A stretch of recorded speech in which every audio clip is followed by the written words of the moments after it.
Assalamualaikum warahmatullahi wabarakatuh. Perkenalkan, nama saya Rifkawati Ali. Saya mahasiswa dari Universitas Megabuana Palopo.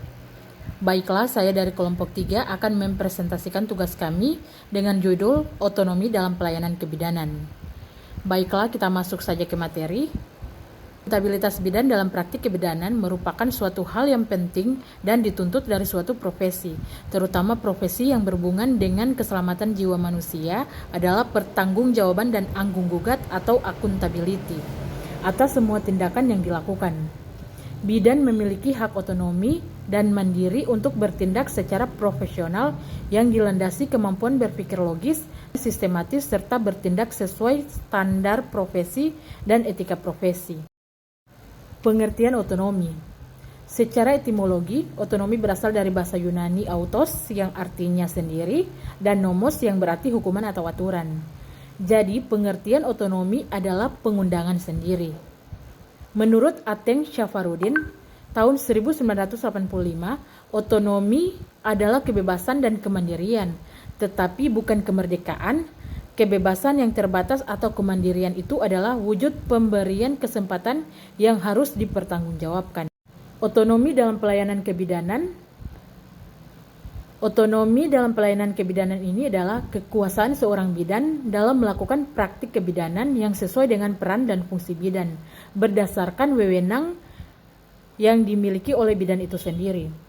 Praktik kebidanan merupakan inti dari berbagai kegiatan bidan dalam penyelenggaraan upaya kesehatan yang harus terus-menerus ditingkatkan mutunya, yaitu melalui yang pertama, pendidikan dan pelatihan berkelanjutan, yang kedua, penelitian dalam bidang kebidanan, yang ketiga, pengembangan ilmu dan teknologi dalam kebidanan, yang ketiga, akreditas, yang keempat itu akreditas, yang kelima, sertifikasi, yang keenam, registrasi, yang ketujuh, uji kompetensi, dan yang terakhir yaitu lisensi.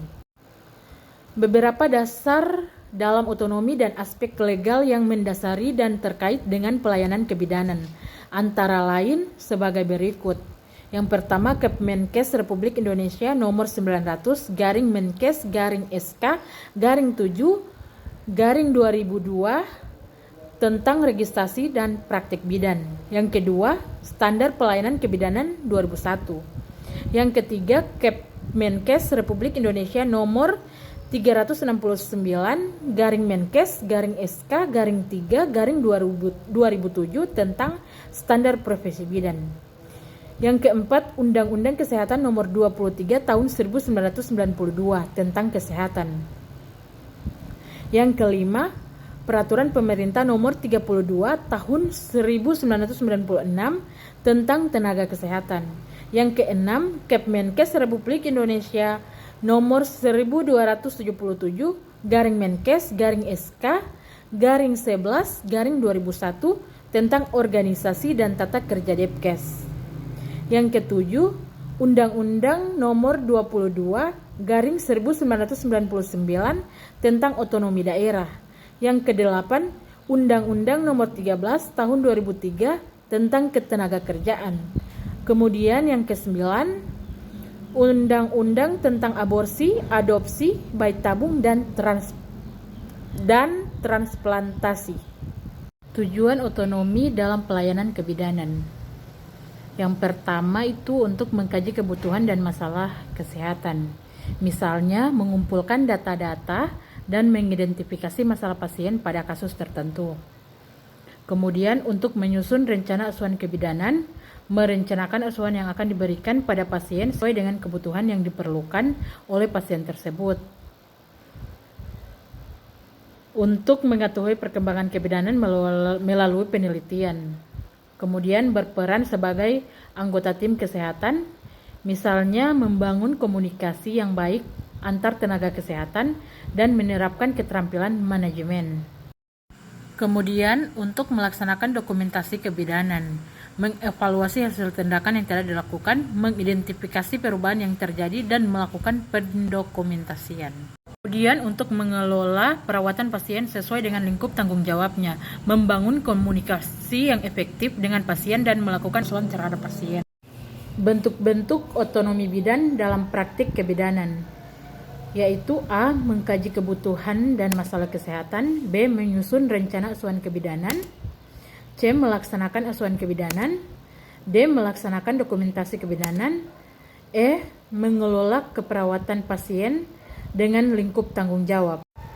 Syarat-syarat dari otonomi pelayanan kebidanan: yang pertama, administrasi; yang kedua, dapat diobservasi dan diukur; yang ketiga, realistis; dan yang keempat, mudah dilakukan dan dibutuhkan. Wewenang bidan dalam menjalankan praktek profesi sesuai keputusan Menteri Kesehatan Republik Indonesia nomor 900-SK-7-2002, bidan dalam menjalankan praktik profesinya berwenang untuk memberikan pelayanan yang meliputi: yang pertama, pelayanan kebidanan kepada ibu pada masa pranikah, prahamil, masa kehamilan, masa persalinan, masa nifas, kemudian menyusui.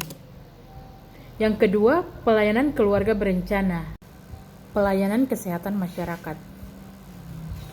Baiklah, hanya itu dari saya. Jika ada kesalahan, mohon dimaafkan. Lebih dan kurangnya saya minta maaf. Wabillahi taufiq wal hidayah. Wassalamualaikum warahmatullahi wabarakatuh.